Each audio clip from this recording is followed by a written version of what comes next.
They say wealth can bend the world, that gold can move armies, rewrite borders, and silence kings. But once, in the heart of 14th century Africa, there lived a man whose wealth was so vast, it collapsed entire economies just by passing through. His name was Mansa Musa, and he wasn't just rich, he was unforgettable. He ruled the Mali Empire, one of the largest and most powerful kingdoms in African history. A land of gold, salt, scholars, and cities. His empire stretched across the Sahara, down to the Atlantic coast, across rivers and deserts. But it wasn't just territory that made him legendary, it was what he did with it. In 1324, Musa set out on a pilgrimage to Mecca, Hajj. But this wasn't a humble journey. It was a golden caravan stretching as far as the eye could see. Over 60,000 people, including soldiers, slaves, and royal officials. Dozens of camels, each carrying hundreds of pounds of gold.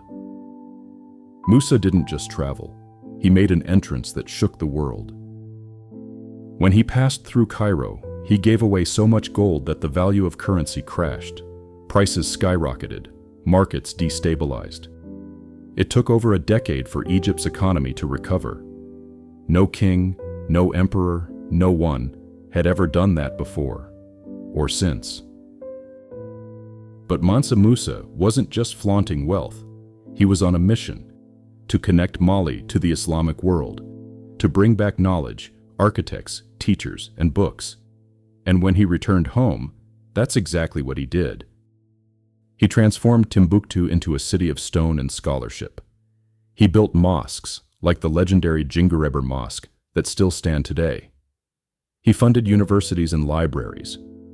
He didn't just rule an empire, he elevated it, spiritually, culturally, economically. And yet, for centuries, his story was left out of the textbooks, his name barely whispered in the West. How do you forget the richest man to ever live? Easy. When his skin is black and his throne is carved from African earth. But Mansa Musa never needed European memory to validate his power. He left his mark in stone, in scripture, in legend.